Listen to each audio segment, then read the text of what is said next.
Good morning, everyone. We hope you had a good time at the reception last night.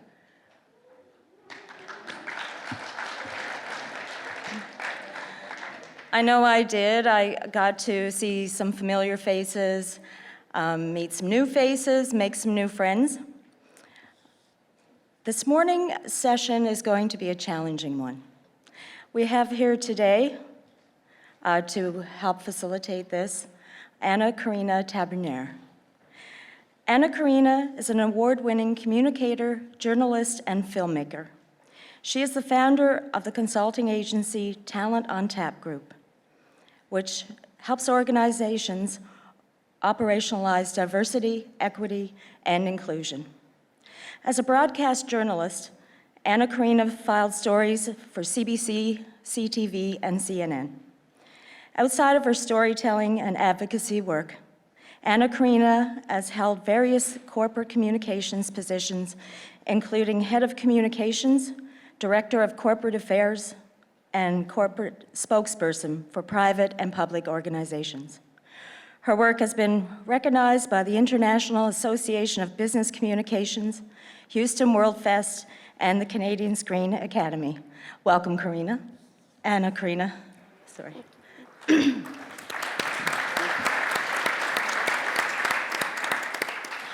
Over the past 2 years, we have not only gone through a health pandemic, but a social one as well.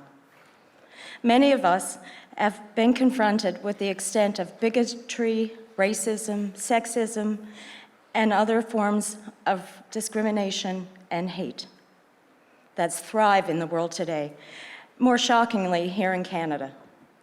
Unfortunately, for some people, this never came as a surprise. For the rest of us, we cannot pretend that we don't see it. But I think we have an opportunity. We have an opportunity to create a world in which we want to see. A world where equity can dominate. In order to do that, we must create an understanding.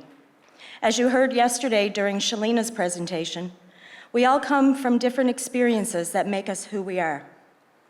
Today, we are going to hear more of these experiences. On the stage today, we have 3 members of our UCTE Equity Committee, and we welcome them as well. They are willing to make themselves vulnerable and share some of their experiences. What they have to say may make you feel uncomfortable, and I hope it does make you feel uncomfortable. That may sound a little strange, but in order for change to take place, the uncomfortable must happen. So your job for the next little while is just to listen. Listen with your open ears, your open hearts, and your open minds. Listen not to defend, explain, or to judge, just listen.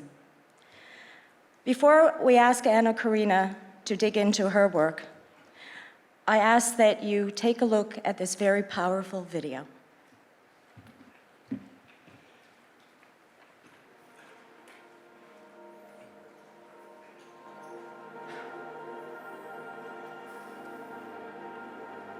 There are people out there that would consider me, quote unquote, I hate this word, but a terrorist. As an Indigenous person, you were known as somebody who potentially could be a drunk, have substance abuse issues. Being Indian, they may have expected me to know a lot about computers. It's sometimes a really unique experience navigating the world as a person with a disability who looks to be completely able-bodied.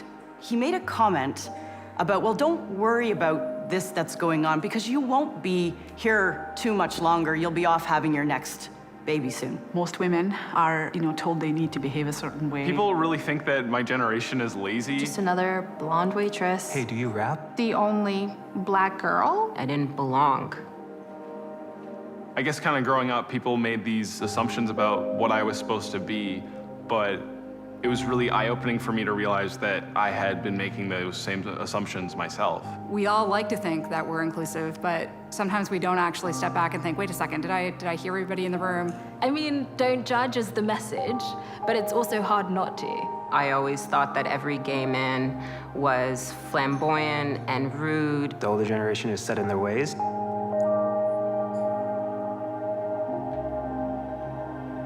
Initially, I thought there was something weird about a girl who would want to be a camera operator because of the word cameraman, and we still have to work past these things and stuff. I went into the school on my first day, and there's these little girls, and they're wearing hijabs, and I was really intimidated by that.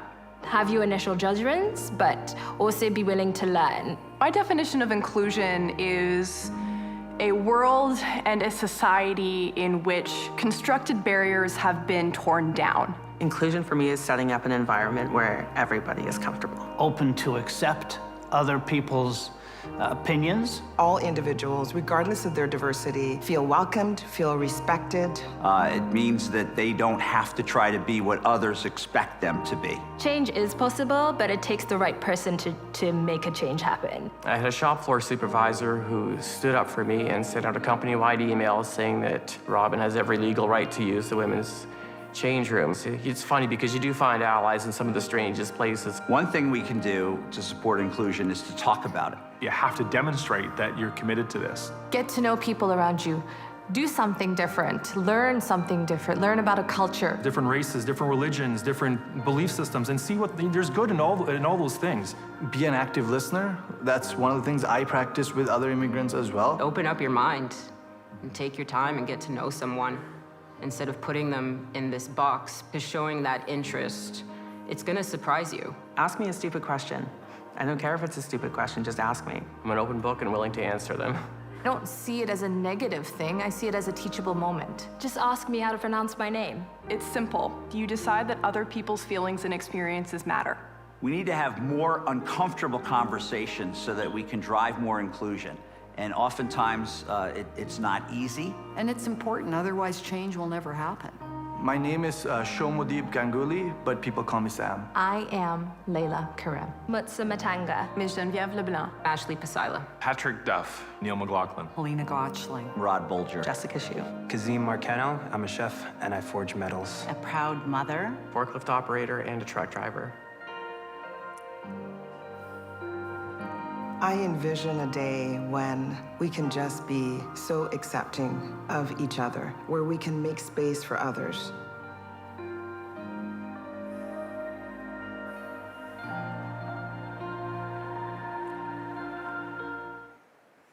Wow, there's a lot to unpack in that video. Before we do that, let's start with some introductions. My name is Karina Taberner, and for those of you who cannot see me, I've got long black hair, light brown skin that's very typical of my Filipino immigrant heritage. Today I'm wearing a blue-green top, and I have blue square glasses with thick lenses. I'm gonna turn it over now to Michelle. Hi, I'm Michelle Timmerman. I am Métis. I am terrified to be up here right now. I'm deaf. Oh, describing myself. I hate to say this. I'm a middle-aged woman. I'd like to say I'm not petite, but I think I'm just kind of on the cusp there. I'm just kind of your average, everyday person. No, extraordinary person, as you'll get to learn a little bit later. Pansy, your turn, please. Good morning, everyone. My name is Pansy Anita Green, and I'm a black woman, 5 feet 2 inches. I was born in London, England. My parents are from the beautiful island of Jamaica. And what else? I love wearing colors. As you can see, I'm wearing some bright green and yellow colors, which are happy colors. It makes me smile and just want to dance, actually. What else? Is there anything else? I think that's about it. All right, thank you. Jonathan, how about yourself? Good morning, everyone. My name is Jonathan Moscoso. I am 5'8", male, although in heels I am 6 feet tall.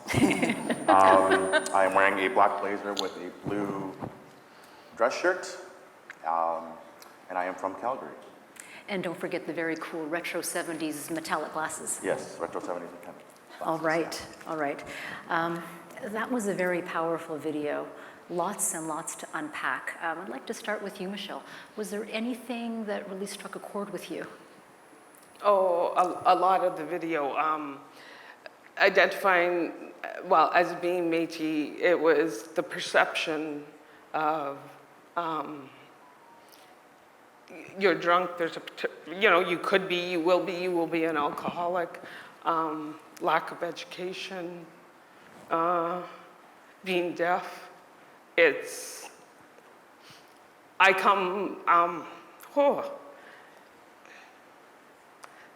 don't always hear everything that everybody's saying. Oh, wow.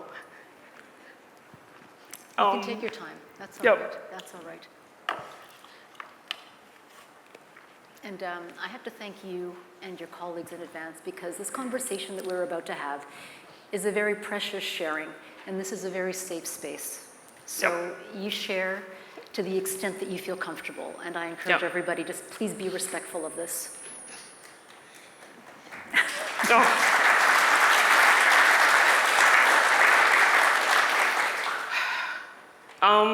I think my biggest thing is when I look either confused, people sometimes either you think I'm snobby because I'm not listening to you, in which case it's probably because I didn't hear you, and I'll just ignore you and walk away. Like, some people actually genuinely think that I'm stupid or lack of knowledge due to the fact that I'm like, excuse me, pardon me, I have no idea what you've just said.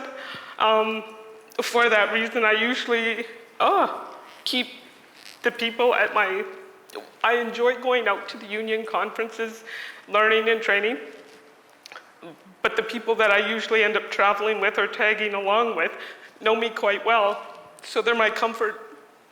They're your security? Yep. Yeah. Yep.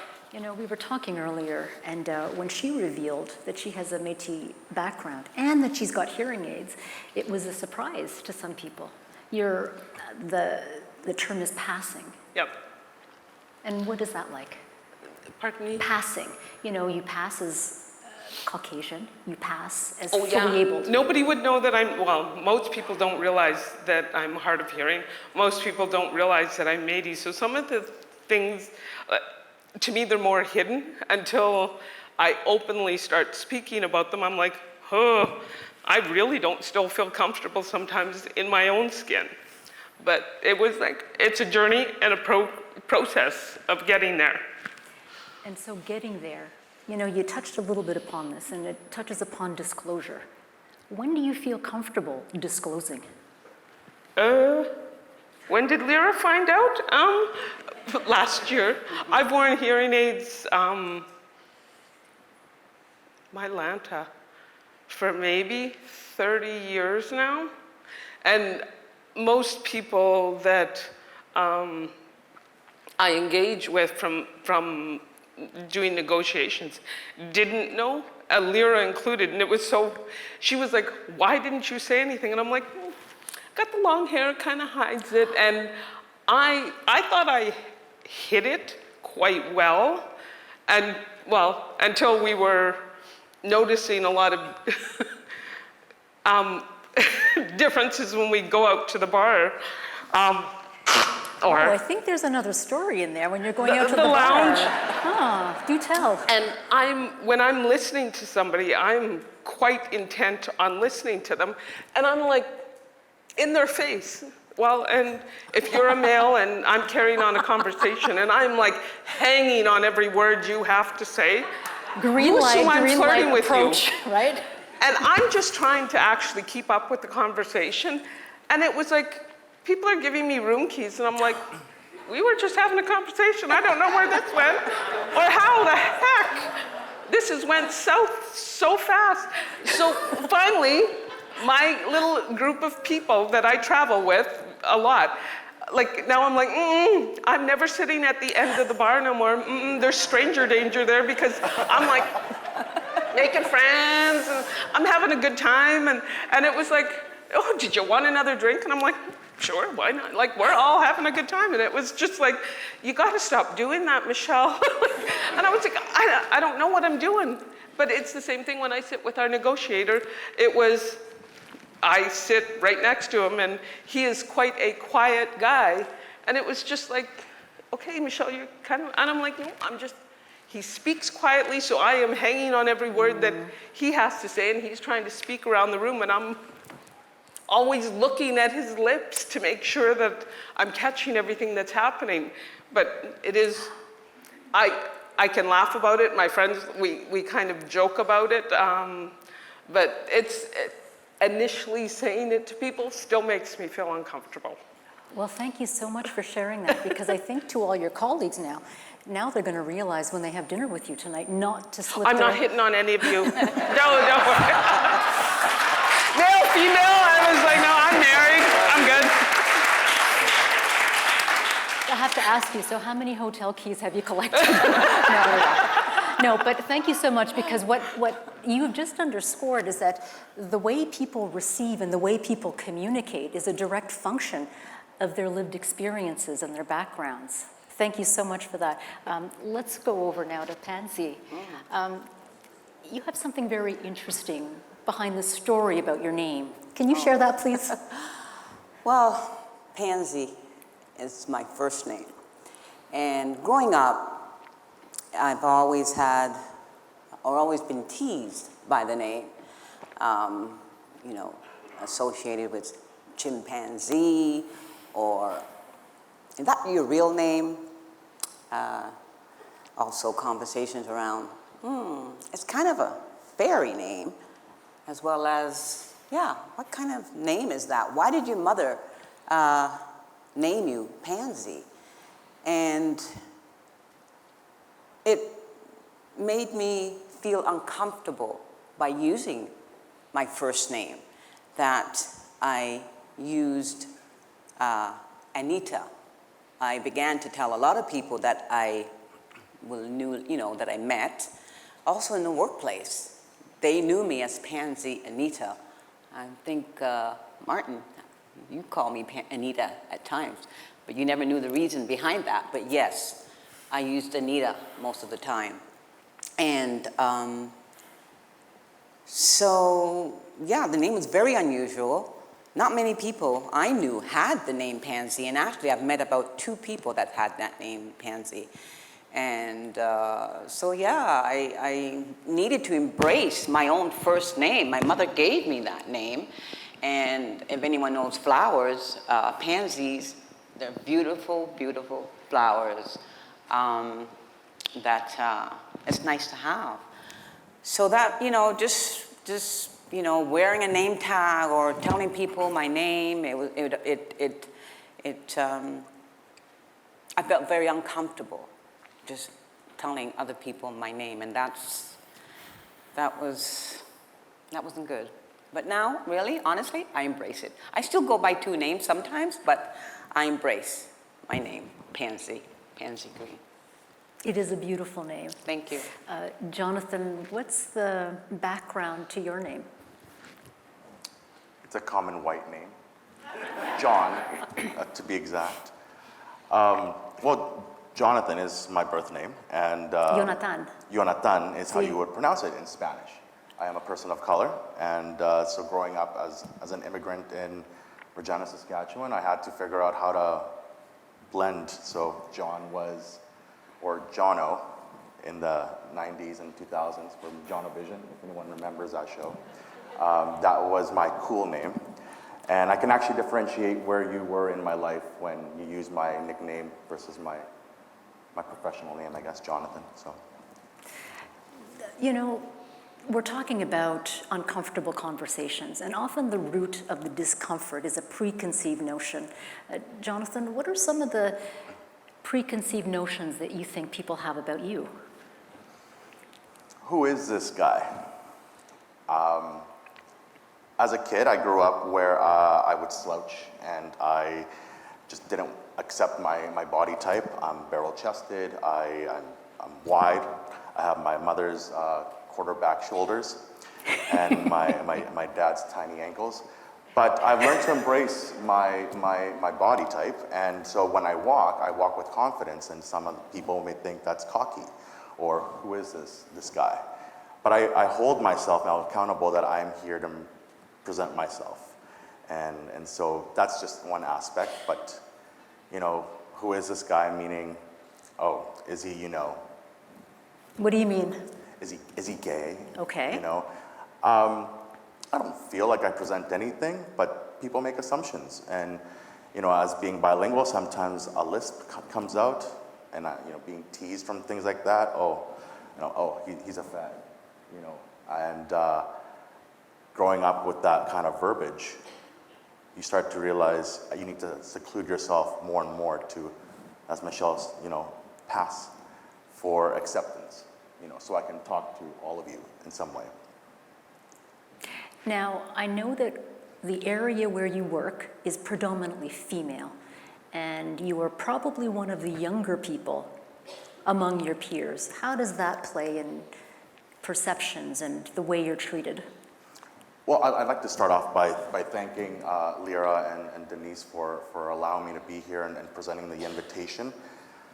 I am nowhere near to your level of expertise within transport. This is actually, I celebrated my 1-year anniversary with the federal government last week. Thank you. And with that said, I've actually had a fantastic onboarding. The team that I'm with is very much a male-oriented team, inspectors, all ranging between 50 and late 60s. I won't say who it is though. And being the young person who is a CR4, male, person of color, queer, I walk into that room and the first question was, so we don't like crybabies. Okay, cool. So what's there to cry about? The fact that I switched it around on him really jolted him. Because I'm like, I'm here to work. I'm not here to kiss your ass. You saw my resume. I'm hired for a reason. And so developing that, you know, reading the room was very much my go-to. And the stigma behind my position is I should be a young graduate, young, pretty little thing with a skirt, keeps her mouth shut, and probably goes out partying every Thursday, comes on Friday, still drunk.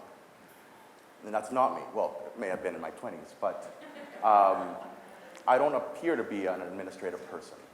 So that's the jolt that I was able to create in my space at work. Okay, let's go back to you, Michelle. You know, we're going to switch gears out of the bar into the workplace now. Okay? We're getting out of the bar, back into the workplace. Okay. Is that okay? Okay. Can you share some instances where you felt excluded at work? Ooh. I've been between transport and I work for NAV Canada for 32 years, I think I'm in right now. I used to be a heavy equipment operator at the airport in Regina. I was hired in the early 90s and they were going through a lot of turmoil. I will say that even though I didn't fit in with the guys, I ended up having to make my own way with them. At that point in time, I was just female. I didn't have my hearing aids and I didn't identify as being Métis. Because the female identity was in a enough of a non-traditional barrier. role. It was interesting. I think once the guys got over being scared that they were going to get charged with harassment or any other things that they thought were going to happen, they actually started, as they got to know me, they welcomed me. It took a while. And I know that, it's quite a few years back, so I was hired under a government program of putting females in non-traditional roles. And it was interesting, it was fun, I enjoyed it I think I was there for about 5 years. And then I remember when I applied on a clerk, CR position, because I was going to get paid more than being a heavy equipment operator, and I wasn't going to have to work weekends, and I wasn't going to have to work through the middle of the night in a snowstorm. I had a call from Ottawa going, do you know what we've done for you? And I'm like, excuse you?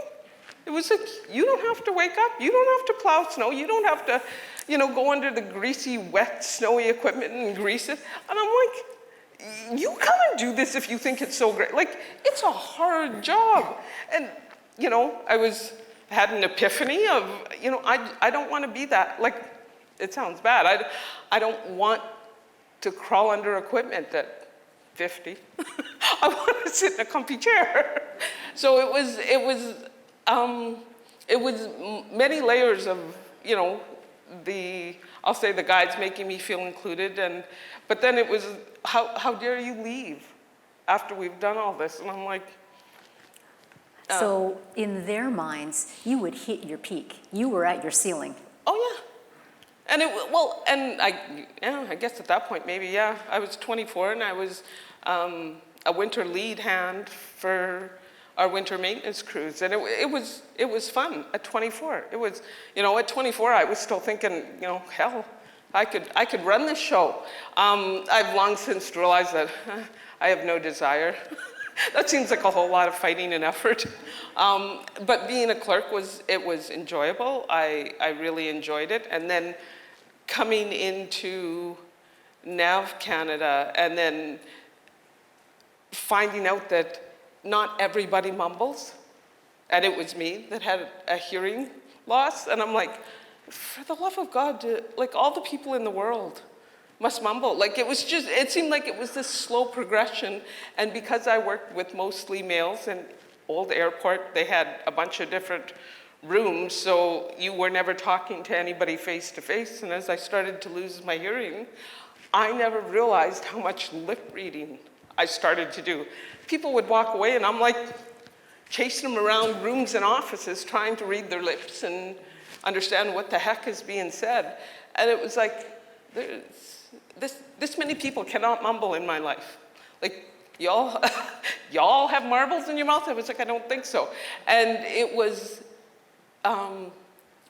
the first time they gave me a hearing aid, it was like I was running around a circle because I could hear on one side but not the other.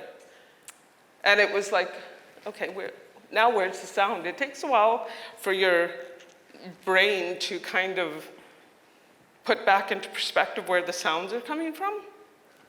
And it was quite interesting, but I hid it. I kind of grew my hair out and made sure that nobody could see it. Hearing aids have evolved, and with all the transport metal desks, it would whistle. If it got too close to a phone, it would start to whistle, and it was, yeah. I think I hit it more, and then I had a manager tell me that I wouldn't be good in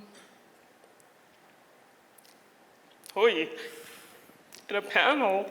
No, it was a working group. Because people wouldn't want to explain to me if I didn't hear. Oh. And I was like, at that point in time, I must have been in my 40s, and then I just shut down again. It was like, no, I don't want to do it. I guess in some ways you could just get tired of fighting or having to be the one that adjusts or explain or any of it. And you just choose to shut down and stand back. So I think what you're expressing goes for a lot of people from underrepresented communities, is trying so hard at work. So hard that you come to the point where, okay, I'm done. Yeah. I'm done. Can you relate to that, Pansy? Yes, definitely, I can relate to that. I've been working with Transport Canada for over 30 years, And Transport Canada has been the first and only government job that I've been working there. So the environment that I work in, there are not many people that look like me, dark-skinned, black woman. So people see me more on the reserved side, quiet side, not really speaking much or just getting out there much, but I also wanted to try and engage myself a little bit more and get more active in the workplace. And at one point I was part of the Ontario Regional Diversity Committee, and then eventually worked my way into the union, actually now I'm the treasurer for our local. But I was trying to get myself more involved, just to be able to meet people and engage and bring out a bit more about myself and to feel comfortable. But what I was seeing still, some of the surroundings, I still didn't see people in the room much looking like me, which made me feel more, I don't know if I should say uncomfortable, but just more a bit reserved, not knowing or not feeling comfortable to say things that I'd like to have a conversation about. Either maybe I felt that no one would understand, or they could not relate. So most of the time, even though I was engaged in, or even though I was out in doing things for the workplace, in committees, attending conferences, conventions, it was still very difficult for me to feel like I had somewhat of a place. Even, there was no disrespect or anything, but it was just, I just never felt comfortable to really open up and engage. And like Jonathan said earlier, that when I was asked to participate sometime, I think it was September, I'm not too sure, 1st October, to be part of an equity group for UCTE, I thought, wow, what is this all about? And I didn't know what was on the agenda, but I thought, okay, why not? Has the word equity group, maybe it's something, but anyway, that had to be, so having the opportunity to participate, it gave me the opportunity to really, really feel comfortable and to speak and to say and how I felt for many years. I was able to feel safe, to express myself, so that our union, our component, could hear my words and use my words to support a framework in making a difference in our union as well as in our workplace, to encourage people,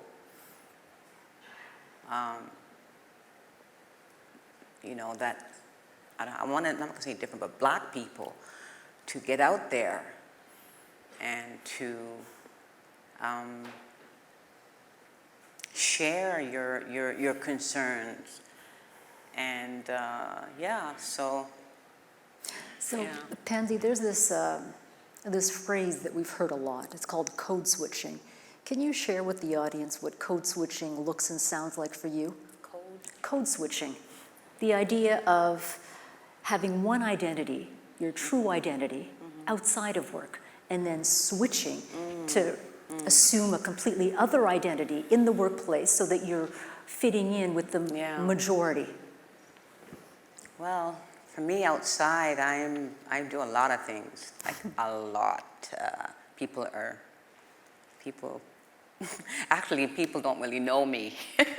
I don't think they know me at all in the workplace, or, it's just, I don't allow that. I just don't, they see me as very private.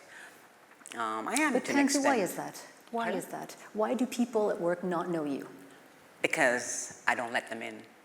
I don't, it's either, maybe it's the trust, not having that trust, because the comfort, I've never felt that comfortable, that why do I trust you? I don't. It's sad, but it is. It's so real. But yeah, outside of that, I'm this woman that enjoys life, enjoys traveling, and very creative in many things. I won't go into details, but yeah. Well, I'll go into a little detail. I know you like to move, and you're an awesome salsa dancer. Oh my. I did my homework. Yes, I love music, all kinds of music, and I got involved just, I don't know how many years, just taking on salsa because I enjoyed the music. And then there was a domino effect. It just brought out a different person that I myself didn't even know. But it helped me keep myself very active. I met so many people in that whole environment, and it's been good, very good. I'm going to throw this question to all of you, and I'd like to start with your perspective, Jonathan. We've already heard about some of the barriers, the inhibitions that you all face. What would it take from your colleagues, from the people in this room, to create a more inclusive and a more comfortable environment so you could bring your whole selves to work?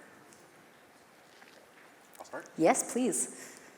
I think, speaking of two generations, I think it's a matter of bridging that gap. The newer generation, sure, I'll accept that I'm a millennial. I was born in the 80s. And the people that I work with are predominantly a little bit older, just a few years older. And I think it's a matter of just acknowledgement that I'm in the room. And when I say me, I speak for the people like me, that may not have a voice. I'm very comfortable with my voice. And acknowledging the fact that somebody who is of support to the industry, who is of support to the team, a simple good morning, a hello, a how are you, that really takes little effort, but it creates a sense of inclusion where the guys have already gone for coffee because they start earlier and the admin person may be coming in later on, as an example. But the fact that you have said hello, good morning, how are you, all that stuff, you're not on your cell phone looking down, hey, what's up? Like, actually engage with a person. There used to be a time before cell phones, and so, or computers, to say the least, and it's a matter of how do you engage with each other. So I think that's the first step, is just acknowledging that there's a presence in front of you. And that's not rocket science. To some it is. Okay. Michelle? My workplace and the people that I work with are actually amazing. They, What's amazing about them? Well, we are friends outside of work, in work. The team that I work with, we socialize outside of work, and for whatever reason, we are a broad range of age, interests, everything, but somehow we've made enough of connections with each other that we can do, whether it's musical theater or dinners or gathering. I'm like, for my work environment, it is awesome. You know, you just reminded me of the approach that I have with a colleague of mine who is an Indigenous elder. And whenever we have meetings with anybody new, we do introductions. And the introduction isn't name, job title, seniority. It's who are your ancestors? What is your name and what does your name mean? And so it brings the working relationship to a completely different level. You're starting at a much deeper level, so it's beyond transactional. Yeah. And I think that's a practice that we can all learn from. I think I'm super fortunate with my work environment and the people that I work with or I connect with. It seems effortless for us to have a conversation or to be able to trust each other. And, you know, outside of that, I probably don't connect as much. Like, outside of our scheduling and admin group, I probably don't connect as much with other people. I'm very business transactional. Like, it is the work environment. I get my work done, I come, I go. But for me, it's, that core group of people is awesome. And it makes all the difference to your work and to your happiness. Yeah. Pansy, how about for you? What would it take for people within your workplace to make you feel more included so that you can show more of yourself at work? I would say just maybe to include someone maybe like me, but include us more, get us more involved, ask questions, the same way how UCT just said, you know, I mean, somebody that's known me for, you know, or know my name or know of my participation for so many years, just came out of the blue and just asked, do you want to take part? Do you want to get involved? And I was shocked, but I was grateful for that invite. So I would say the same thing, just, you know, ask, invite. So ask, invite, acknowledge presence, and then connect. Yeah. It's a simple equation, very simple equation. Go ahead. May I add that it's also, just because we're on this stage, we're also not a box to check off. Yes. Oh, let's include the deaf, the black, the queer, and many others. It's a matter of genuinely want us there and welcome us there.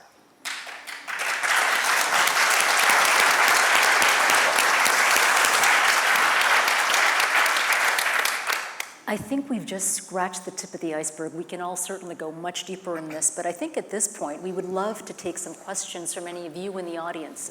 You've got 3 colleagues who have been so open, so vulnerable, and now they're available. And no question is a dumb question.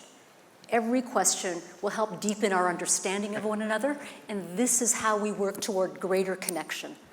Are there any questions? Oh. Is it me? Dave, President. I'm just so proud of you guys up there. Yeah. I know we went in last convention and to see the reality and see individuals that are able to step up there and be vulnerable. I'm not going to say I was the person at the bar with one of you there. I have seen the room cards go over there, and I've always had a giggle with the sister on it. But you know, when we talked about having this committee, this group, we talked about as a component that we were not going to be the last component. Some components are really good with equity issues, and I have found, as the sister said, we haven't. We haven't said what our words are. So we're trying, and I was so proud when we brought in the group into Ottawa, had the conversations of just having a conversation, then it turned into, let's have a committee, let's get real. As the brother said, it was like, don't check the box, and you know what? You got so many darn boxes to check in life, in the union and all that. Like, that just stood out to me true. As the sister said, I know she's participated in the union so long, but has never really come out there and I hear that, and it's shocking that you want to. Like, we should be a safe place, the union.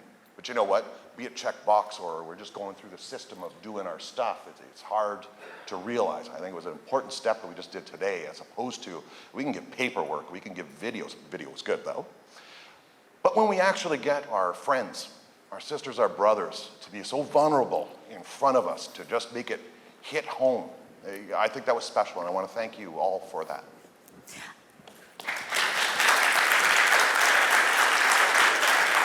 If I can just add to your comment, yes, it's a big deal that your colleagues are up here sharing.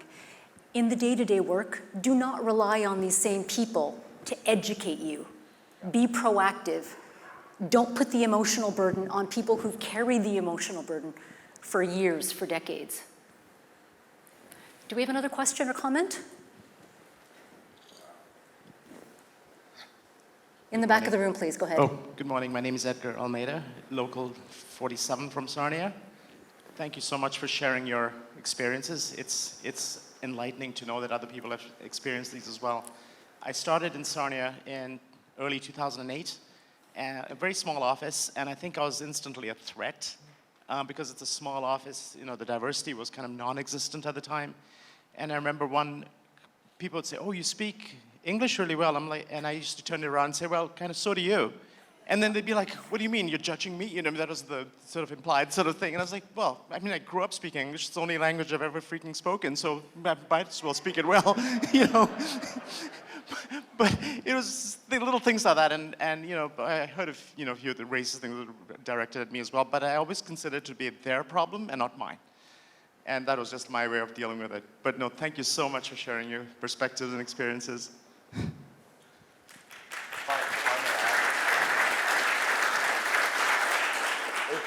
If I may add to what you just mentioned, recently I was told I speak good English. Yeah. Because I responded in Spanish to one of the inspectors. He said something and I said, "Oh, de nada, mi placer." And he's like, "Wow, how did you know that?" "Well, I speak Spanish." "Wow, you speak good English for a Mexican." Yeah. Well, I'm not Mexican. I'm from El Salvador. And you're welcome. And so to add to that, there's sometimes invisible minority from a color perspective where there's many here. There's a gentleman I think I saw yesterday that he mentioned he was Greek or Ukrainian, I'm not sure, but I would have never thought that. I would assume you're Latino.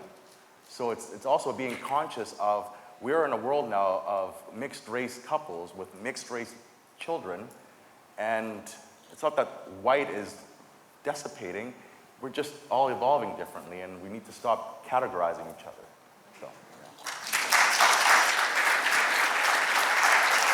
Sorry. I think we have another question on the floor. Yeah, Karen Houlihan, Transport Local 18. I actually have a question, and the question is, why is this emphasis on taking our personal lives into the workplace? I work with these people, and maybe it's my work unit or just the way my group works, like within transport. We go home at night. We don't socialize. They know some of the personal stuff about me, but I don't do a whole lot of sharing. I like to keep work and personal life separate. So why do you think it's important to actually have part of your, or some or all of your personal traits and interests and stuff like that filtered into the workplace? Interesting. Jonathan so desperately wants to take this one first. Go ahead, John. So, up until recently, being gay is cool. And, or is now cool. Before it wasn't. And I'm speaking about my elder gays. And many here are, I'm sure, happily married for many years.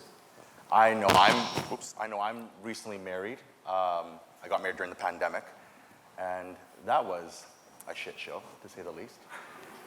But I think for some of my elder gays, or elders, if you want to call them, the fact that some people speak about, my husband and I went on vacation, my children and I did this. you're bringing already your personal life into the workplace. It's just in a different matter.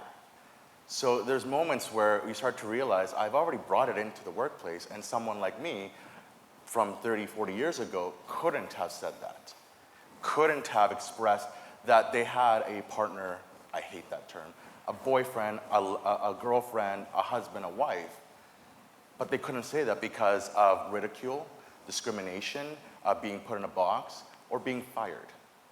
So I think that is where the conversation can start there, where it's not a matter of forcing a change on a signature of an email, it's just the acknowledgement that it already existed. It's just a matter of how do we start the conversation even through an email address or through an email signature. So. Pansy, did you want to add to that?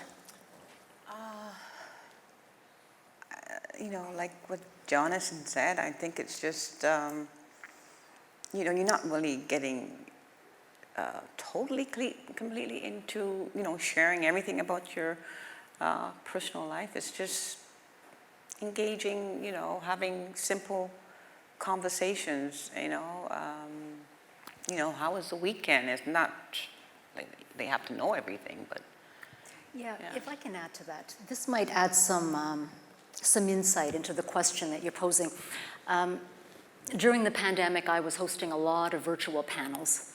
And what I noticed with one particular network or organization was that in these panels, there was a request, all cameras on. And the people who had no problem with their cameras on and their audio on were the white people, the people in upper management. And then the other people whose cameras were off or who had a virtual background, these were the racialized people, or these were the people who lived in settings where it was not the beautiful home office with the pristine bookshelf. And I figured that out after asking questions, doing follow-ups.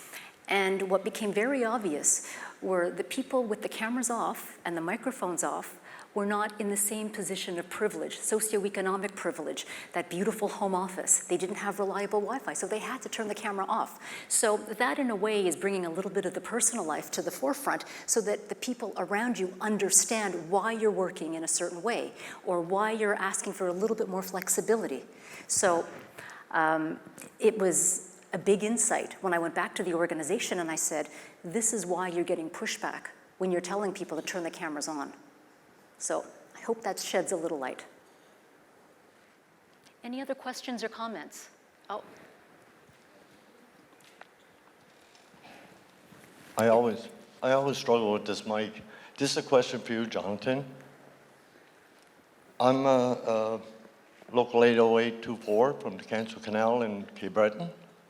I live in a small community, and I understand what you're going through because I went through the same situation with my son. My son is gay, and he was bullied in school, and I was there as a supporter of it through the whole mechanism. So I understand that where I try to bring my experience at the workplace, and I don't tolerate the wordings that people use. And I'm very vocal about stuff. I just done the Pride Parade in Port Hawkesbury, and I had the UTCC flag, and I supported the parade. And it's still a struggle with myself to try and get him to understand that we the older generation, takes time, but we're making progress ahead with our issues of accepting people.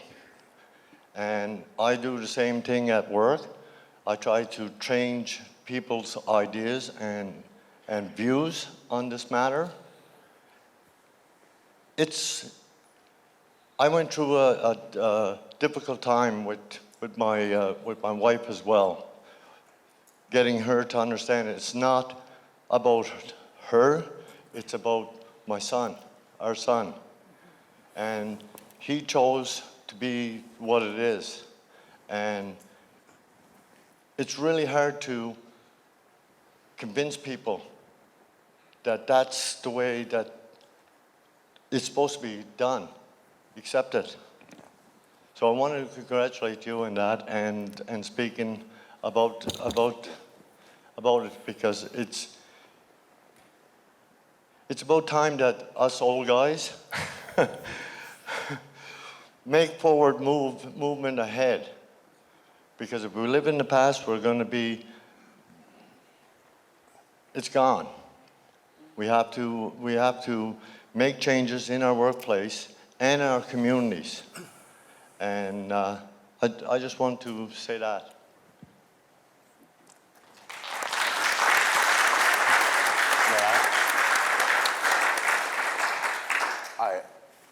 I just want to, sorry, I don't know why I got emotional there. Why I resonate with specifically the men in this room is because you're all like fathers, right? You're all fathers to me. You're slightly older than me. You have experiences. You have values. And a lot of you, I'm sure, had to suppress a lot of your own thoughts and dreams and feelings as young men, identifying men. And maybe one day, long ago, you did want to take dance classes, but you didn't want to be seen as a homo. You know, yeah, you were a little more flamboyant, but that didn't make you a homosexual. And I think a lot of gentlemen my father's age, in their 50s and 60s, 70s maybe, I understand them because my father was similar to your wife. I barely spoke with him for 5 years. And as an immigrant son, it's hard because you're brought into this world, an immigrant world, wanting to prove yourself. And now you're having to prove yourself twice, maybe 3 times. And that's the hard part for some people like me, where it's like, fuck, what am I supposed to do? Who do I impress more? At the end of the day, you have to love you. I love you guys, but I love me more. And I had to survive, and I had to say enough. And when I hear stories like you, and that's why I'm emotional, is because there's a lot of kids out there that don't have that. There's a lot of grown adults that don't have that. And a lot of them don't survive. And that is why I felt the privilege from this woman right here, Jen Jerka. She sent me the email, and that's all I needed. I needed that launch pad. And that is why I'm here today, to talk to you, to create dialogue, not to shove something down your throat. You guys have a lot of learning, as do I. So why not we learn together? If we call each other as brothers and sisters, then that clearly sounds like a family. So bring that to the workplace. Teach that to your kids, because it starts at the home. It starts at the family. Change, conversation. This is a black woman. This is who she is. This is her hair. This is her ethnicity. Be authentic, and the world is going to change a lot faster than we think. Respectfully, of course. So thank you for that story, and I'm glad that he has you as a father. Yeah, and Dad, this is an example of allyship. Yes. When you spoke about standing up against bullies at your children's level, this is how you be an ally. If any of you were wondering, what does true allyship look like? Ask Dad over here.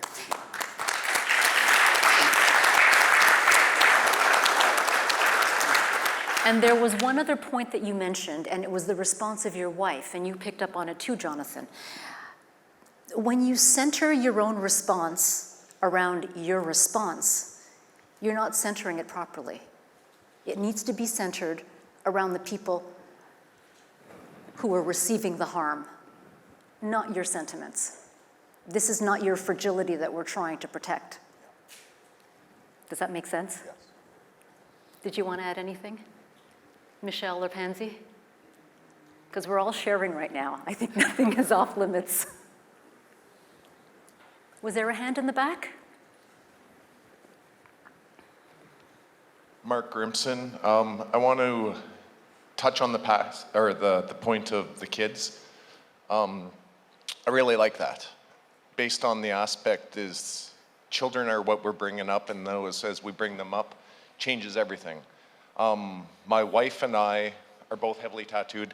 Our kids don't realize color. They look at us, and we're creating a kindness army, as we call it. They appreciate everything. They don't see people as color, sexuality, anything like that. We teach people are people, humanity, because each and every one of them are a person, and that person is what makes us all special. So they look around and they see people, oh, why does that person not have a tattoo? Because that's their choice.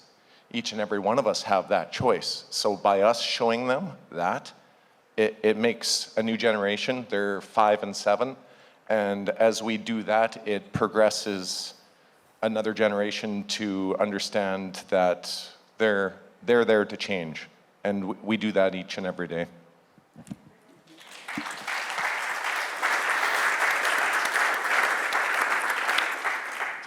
Just if I may add to that, I love that. And you were actually one of the first people that I noticed, of course.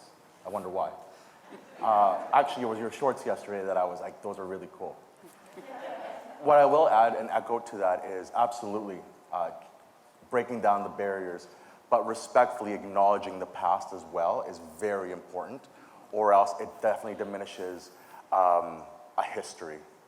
It diminishes what was, and as to your example, why you're teaching this, so that there's no boundaries or borders to classify someone as a person of color, or queer, whatever it is. So thank you for that. You triggered something, and I'd like to ask it as a follow-up question to Patsy. So he mentioned that he's teaching his children not to see color. When you hear a phrase like that, I don't see color, how does that make you feel? Well, it's important to recognize color. It is.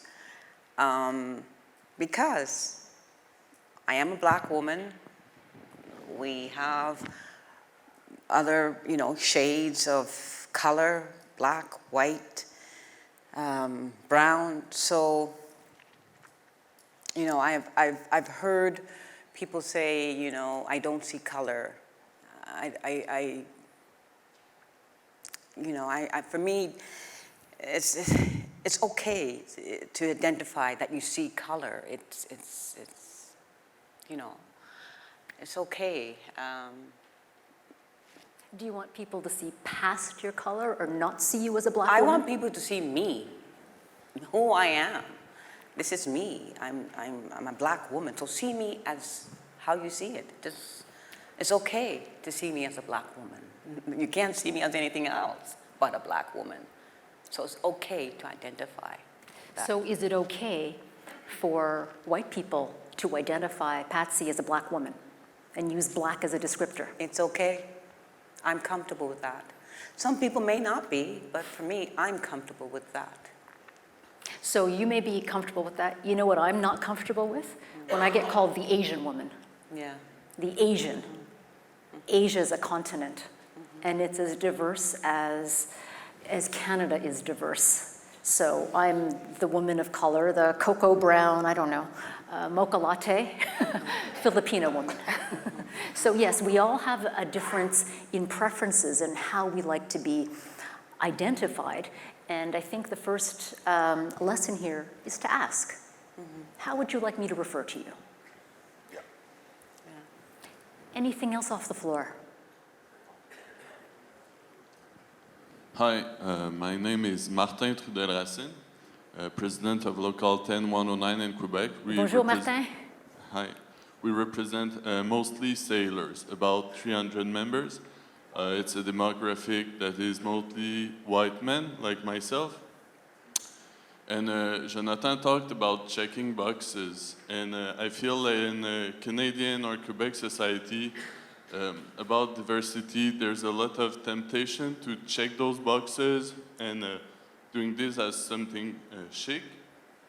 But I feel in my workplace and in previous workplace, addressing equity issues as a union is something that must be done not just because it's fair or because it's the right thing to do, but because if we don't do it, others will use these issues to create enemies of our coworkers. And I see a lot of coworkers thinking that like, oh, it was the beginning of the end when women got into the office, both stuff. When a woman got on the deck, but even as white men or white people, our liberation or the advancement of our condition as worker cannot go forward if we don't integrate our co-workers from equity group, from diversity to our movement.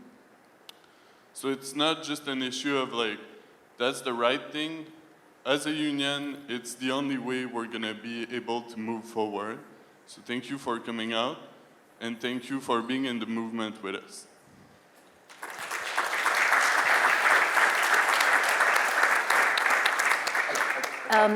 If I can just share one thing. You know, you talked about integration and falling behind. Just let me share with you a couple of stats that I found from a recent report by Deloitte Management. In organizations with inclusive leaders, this report found that team performance went up by 17%. Team collaboration increased by 29%. And individual feelings of inclusion increased by 70%. So if you're looking at some business value and performance metrics, this report shows team performance, team collaboration increases as you increase the inclusion in your overall team. Did you want to add something, John? John O? Merci, Martin. I just wanted to thank you for that and to reiterate, absolutely, it is important to check off a box, but don't put us in one.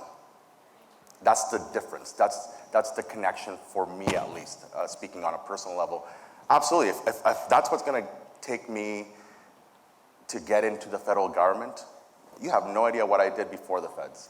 Just unfortunately, there was a big economic crash, so I had to apply with many other jobs, and I appreciate it.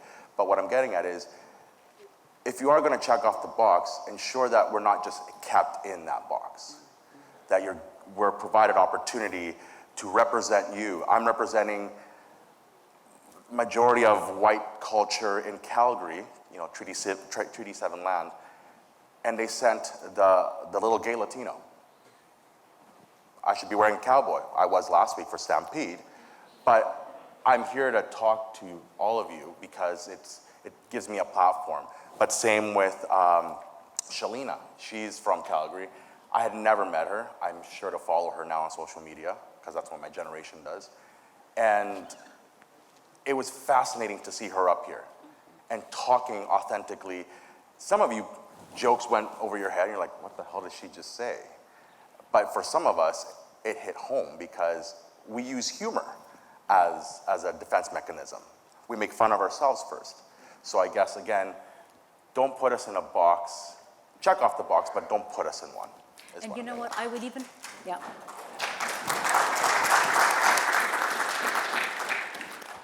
If I can add, and if this is a challenge to you, to take that even a step further. You're ticking a box, you're not putting people in a box, but also look at these people that you've brought on, trying to integrate as a source of your own learning. Just think about all the richness that these three people, your colleagues, have shared with us, all the new information that you've gleaned from them. Now, imagine if you were to deepen that connection. How much more could you learn? How much more could you learn from a Black female experience in the federal public service after 30 years? The evolution that she's seen as a woman, as a deaf Métis professional who's seen things that have changed within Transport Canada, as this queer Latino handsome dude.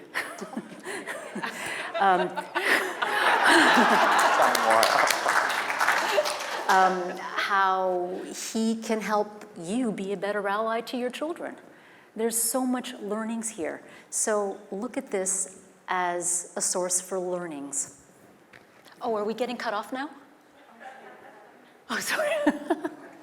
I'm just, part of my role here is also to be very mindful of the time. You've all been very, very gracious with your time. We have a little bit more time to take any more questions.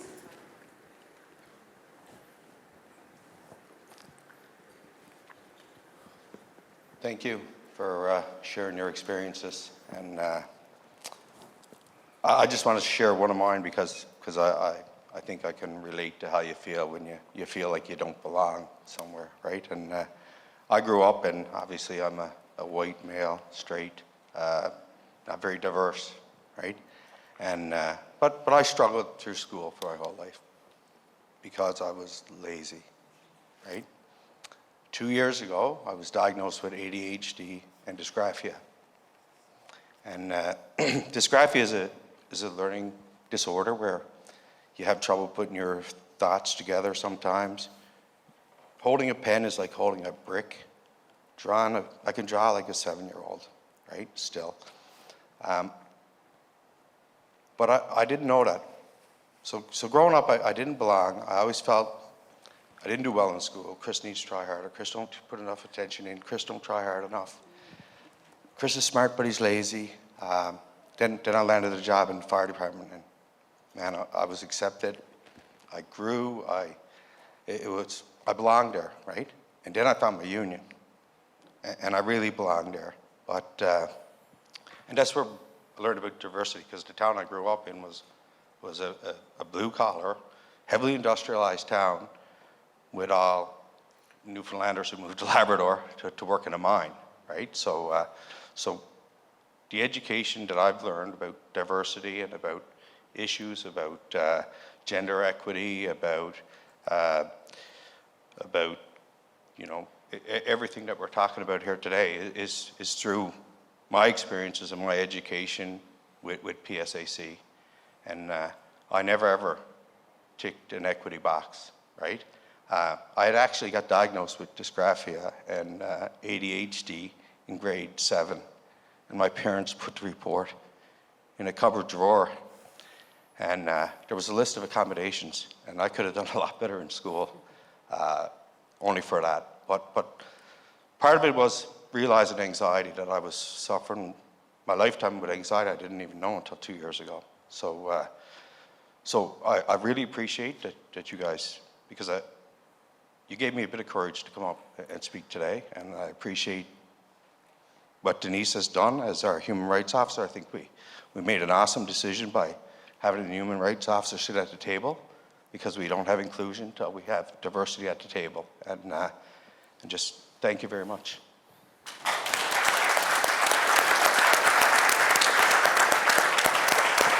Yeah.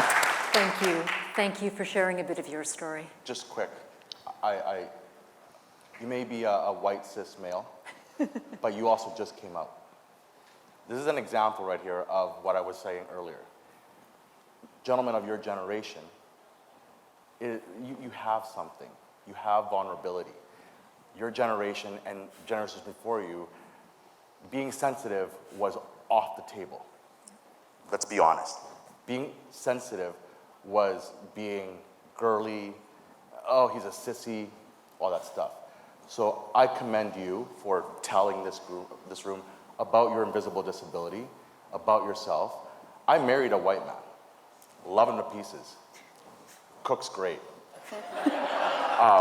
Terrible dancer, though. But we teach each other. We teach each other our cultural differences. You've heard the term WASP, and that's what I met. And then I met his British family, even worse. But I don't want to say infiltrate, but being allowed to be part of that family has been able to also reaffirm that white people can change. White people have also suppression. Culturally, you've been told you don't show your feelings, you shut your mouth, you do your job, go home, drive a car, get a white picket fence, be richer than the other white guy. So you already have a lot of stigmas against you. We as the minority already know that from years ago. We just want to make sure that you guys know, or you all know, that we understand your message. We just need to make sure we're on the same level and that we're not creating this hierarchy of you're better than me because. So I commend you for coming out amongst us, and kudos to you, and you look like a fantastic person to hang out with.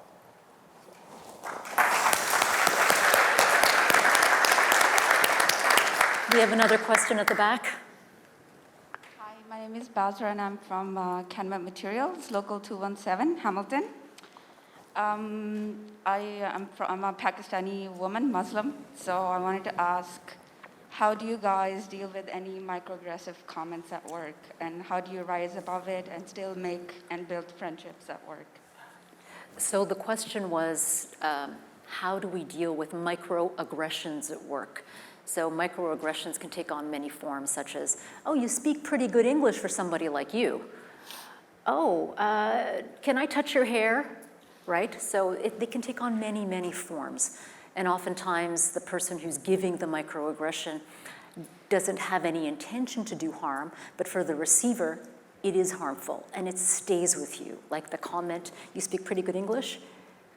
30 years ago when I was a young journalist in Quebec, I spoke French in a scrum, and a French-speaking politician said to me, you speak pretty good English for somebody like you.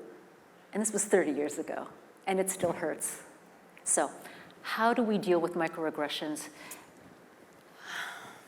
I just want to say,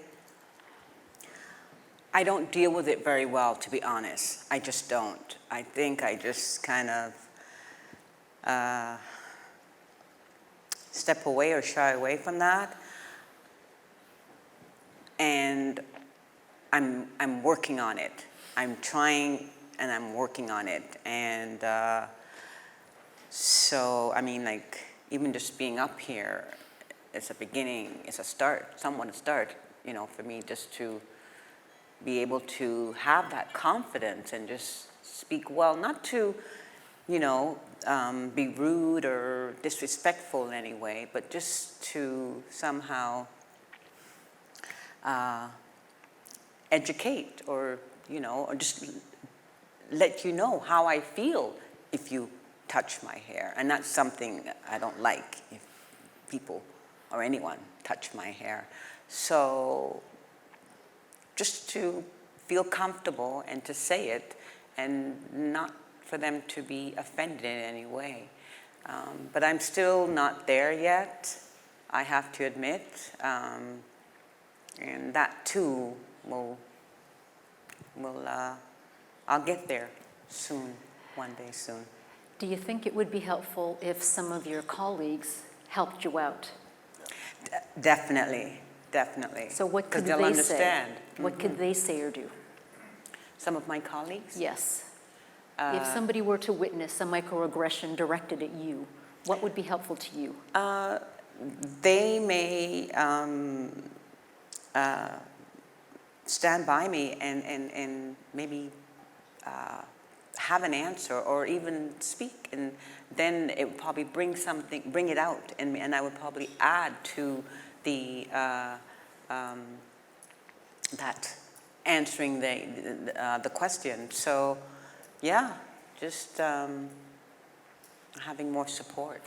And I think you hit the nail right on the head. This is why it's so critical for us within this community to cultivate strong allies, because when we have to rely on people who look like us to be able to stand up to the microaggressions, first of all, it's shocking, it's glaring when you receive it, because you're stunned and you're still processing. And then by the time you process it, so much time has passed. So I'll give you one example. That moment is gone. The moment is gone. Yeah. And then the moment for learning is no longer fresh. So this is why we rely on you as allies. I'll give you one example. My kids are biracial. They're a beautiful hodgepodge of Filipino and white.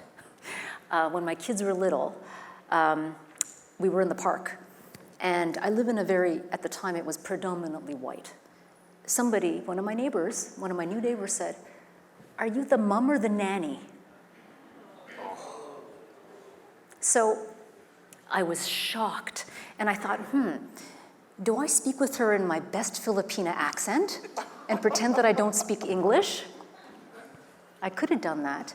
But I didn't do that. I spoke in my best unaccented English, and I tried to speak white. I beg your pardon? What do you mean? And then she was stunned. But I bring this up because if you're on the receiving end, if you're part of an underrepresented community, either as somebody of color, an Indigenous person, somebody with a disability, the onus is so burdensome to have to respond to that we ask you to help out. And this is where the learning, the education, the conversations come in. The more you're able to talk to your colleagues up here and ask what they need, the better armed you are to respond to others' microaggressions. And then you start a cascade of learning. Does that make sense? Did you want to add anything, Michelle? No, I was. Okay, so microaggressions, there's still something that we're all dealing with in the workplace. Anything else? Because we are running short of time. Okay, we have a little bit of time. I want to give you a little exercise. It's a little thinking, self-reflection exercise. Just to yourselves, quietly, who are your top 5? Who are the top 5 people in your network, your trusted 5? Not your pet, not your significant other, not your family. Who are the top 5 people you go to for advice, to share great news, to cry on? So just think, who are they? Just do a quick inventory. Okay, have you got your top 5? Now ask yourselves, do these people challenge me? Or do they always agree to what I say? Is there anybody from a different generation than mine? Is there anybody in your trusted 5, your top 5, who represents someone with a disability, or from the LGBTQ+ or the trans community? So just something to think about. Because once you branch out and include people who look like Jonathan, Pansy, and Michelle into your top 5, just imagine how much richer and deeper your conversations become and your learnings become. Food for thought. So on that note, I need to thank you, a heartfelt thank you for allowing me to facilitate this conversation. You've been so brave and so trusting of me and of your colleagues. Thank you.